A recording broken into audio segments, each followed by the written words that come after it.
secretaries, but this is a major cabinet visit amidst some growing tensions. Yeah. 100%. Matt, as you do find out more information, we'll keep mining for information as well on our end. Come back and let us know what's happening. Thank you so much for that. As I bring in right now, Texas Congresswoman Jasmine Crockett. She's a member of the Oversight and Judicial Committees.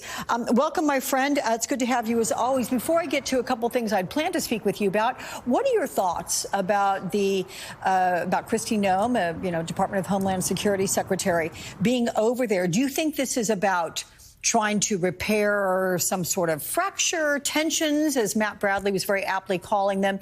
Is it about a quick discussion about what happened tragically this last week in Washington? Was there an underpinning about Israel not being happy about Donald Trump wanting to negotiate with Iran? I mean, there's a lot of possibilities what discussions could be about. Yeah, you went over all of the kind of sane things that this could be about, but I have found a lack of sanity from this administration. I have found them to be more decisive when it comes to making sure that they've got a good photo op. And so as far as I'm concerned, I doubt that there's anything of substance that she probably is over there to deal with. I doubt that she is going to decide to have a conversation about what happened to those two young people that worked for the Israeli embassy and talk about potential security measures that may need to be increased and cooperation. I doubt it is anything of substance. You just had a good photo op, and I think that that's probably all Kristi Noem is good for, is a photo op. Lavish Virginia Golf Club, where over 200 ultra-wealthy investors bought exclusive access to the president. In total, the guests spent $394 million on Trump's meme coin, which averages out to about $1.8 million each. Now, that is an expensive, fancy dinner.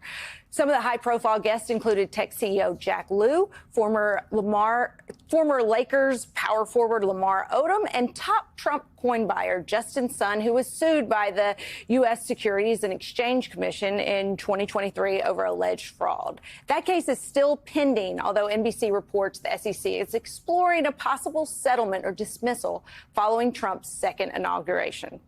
And after the White House insisted his dinner was a private event, Trump gave a speech with a podium that had the presidential seal, raising even more concerns about how he's profiting off of his presidency. So with us now is Assistant Democratic Leader and Colorado Congressman Joe Neguse. Congressman, thanks so much for being with us. I am guessing you weren't at the crypto dinner the other night. Yeah. Good morning. Good morning. Good to be with you. Yeah, I was not at that outrageous dinner. What do you make of it? It is just so blatant and catering to the wealthy. I just can't imagine if any other president had said they were taking a night off to host a dinner where people had to pay almost $2 million to have a seat at the table. Yeah, I couldn't agree with you more. Blatant is the right word. It is outrageous. It's the type of brazen corruption that should shock the conscience of every American. It's the type of brazen corruption that, frankly, we haven't seen probably since a century. I mean, you have to go back to the Teapot Dome scandal of the 1920s to find this kind of corruption within the executive branch. And the fact that my Republican colleagues have done nothing to condemn it or even call it into question is shameful. In any functioning Congress, this type of conduct would already be investigated. But of course, that is not the case under a Republican majority in the House as it exists today. Congressman, for folks who are having trouble paying their bills, who eggs are too expensive, they have to, make sure their kids are getting off to school on time. They have one or two or maybe three jobs right now. Why should they care about a dinner like this? Why should they care that these powerful people with all of this money are getting this amount of access to the president? That's a great question. I think there's a risk of viewing these developments, these scandals, myopically as opposed to holistically, right? And when you consider the events of this past week, this outrageous, corrupt dinner that the president hosted for billionaires that are padding the pockets of him and his family, coupled with the legislation, the budget reconciliation bill, the tax scam that House Republicans muscled through in Washington this week that would gut health care for millions of Americans, that would deprive millions of single mothers, of children, of seniors, of food assistance, all to pay for tax cuts for the richest Americans, for billionaires in our country. It gives you a clearer sense of this administration's priorities. At the end of the day, this administration has forgotten the middle class. The Trump administration does not care about helping make the lives of the American people, of the average American, better, and instead are focused exclusively on the top 10, top 1% of the country. And ultimately, I think that the voters see it for what it is, and they will render their verdict come next November.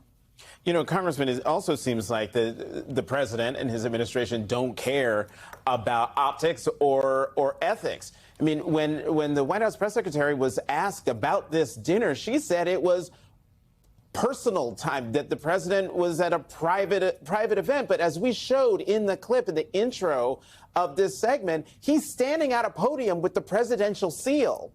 So can you please explain to the American people why they should be upset that the president of the United States, with the seal in front of him, you can see it right there, that he is using the office to enrich himself? Yeah, I mean, look, Jonathan, you said it well. The corruption in this instance is very clear cut. It's not a difficult scenario for the American people to understand. The fact that you have billionaires, including some who are foreign billionaires. We don't, of course, know because the White House has not detailed or released publicly the list of attendees at that dinner. But these are individuals who are investing directly in this meme coin that the president personally profits from to the tune of hundreds of millions of dollars. And in return, they get an exclusive dinner with the president of the United States and who knows what else. And of course, Jonathan, as you know, this president was very critical of the crypto industry just a few short years ago. Of course, we know what changed in that short period of time. He's now making a lot of money from the industry. So, yeah, make no mistake. I think the American people get it. They understand the reason that the administration has been unable or perhaps unwilling to even try to offer a cogent rationale or explanation for their conduct. Of course, they know none exists, but also they know that they will not be held accountable by this Republican Congress. So they have no fear as to any potential investigations or any effort to hold the administration to the standards that have governed the executive branch since time immemorial. Congressman, let's move on to the budget bill. Just got through the House. What are your concerns with the bill, and what do you foresee any changes or any more sweeteners added in the Senate so that to get those wavering Senate, the wobbly ones, on board? Well, I certainly fear what sweeteners, as you said, the Republicans in the Senate may offer to their colleagues to get this bill to the president's desk, given the process that the bill went through in the House. As you know, they passed this bill in the dead of night. We participated in a 21-hour unprecedented legislative markup of the bill in the Rules Committee. And as the hours went on, they scheduled this hearing for 1 a.m. because they understood that they couldn't defend the bill in the light of day. And as the hearing went on, we learned more and more about various provisions that had been added to the bill in an attempt to buy the support of our colleagues. And one of those provisions, just by way of example, is a provision to deregulate firearm silencers. These are silencers that have been regulated since 1934, since the days of Al Capone and John Dillinger. And House Republicans decided that this was in the best interests, apparently, of the American public to include this provision at the 11th hour. There are a variety of others, a provision that they included as a tax break to tanning salon owners, which was only removed after we had shamed our colleagues during the course of the hearing, such that I assume, concluded that it was not in their best interest. Trump magnifies West Point. Talking about ending diversity programs and, quote, ideological experiments, he ranted against drag shows and trans women in sports. He gave himself credit for rebuilding the military. What is your takeaway from all this? that Donald Trump is off in some bizarro land, and the problem is he has Republicans in Congress facilitating all this. And to me, if I were sitting in that office, I mean, in that audience as a potential officer in the United States Army, I have a son that served in the Army 2 tours in Iraq, I would be offended, completely offended by this. He's basically asking that audience to shed their blood for all of these crazy rants against people of the United States. And and as your lead up talked about what's in this bill and the contrast for where we're Donald Trump in this, it really shows Donald Trump. This is not about economic populism. This is not about the working class. This is not about the middle class. As his speech showed, this is all about cultural populism that he has decided to adapt. But asking the sacrifice of men and women in that audience for the rant that he went on while wearing a Make America Great Again hat, which is completely divisive in this country, is astounding to me. Yeah, I have to say, after watching a lot of it yesterday, I was like, did he have to wear the hat? Anyway, Susan, Trump also had a lengthy, somewhat head-scratching story about a businessman who Trump said lost his momentum. Take a listen to this. Momentum's an amazing thing. Keep it going. I tell a story sometimes about a man who was a great, great real estate man, and he sold his company, and he had nothing to do. He ended up getting a divorce, found a new wife. Could you say a trophy wife? I guess we can say a trophy wife. It didn't work out too well, but that doesn't work out too well. I must tell you, a lot of trophy wives doesn't work out. Oh, okay. Trump calls it the weave. Heard absolute crickets, by the way, in the audience. No one was laughing. People probably looking at you like, what? Anyway, I'm curious your reaction to treating this committee. Even within Trump, even if he doesn't fully realize it yet, guys, he's starting to acknowledge, subconsciously if only, that he's not getting away with what he used to get away with. One, there are more young, and I'm using this positively, aggressive Democrats going at him. Right? And it's, Jasmine Crockett, AOC, many others that are just tired with the manufactured bipartisan BS.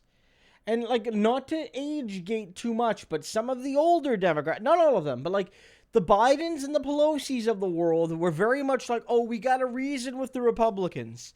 We got to bring back the old reasonable Republican Party. And, of course, they mean the Ronald Reagan Party, which was just disastrous for the working class, disastrous for the LGBTQ community, disastrous for poor African Americans. There's no nostalgia in the Republican Party after Eisenhower. If you want to go all the way back to Eisenhower, we could talk about a GOP that wasn't evil. But the Nixon and onward GOP has been an evil party. Not always equally evil, but evil nonetheless. Nixon into Reagan, into Bush, into Trump, a far-right fascist party. And it hasn't been all the way fascist maybe until Trump, but it was always trending in that direction. And what you see is young Democrats saying, no, I'm done with this. I'm done. Yeah, there'll be moments where we can work with Republicans. AOC even worked with Matt Gaetz, if you can believe it, when he was still in Congress to try and ban stock trading. So AOC is not above, and Jasmine Crockett is not above working with Republicans when it makes sense. But by and large, they are sick and tired of the status quo of letting Trump off easy. And he is regretting this new situation.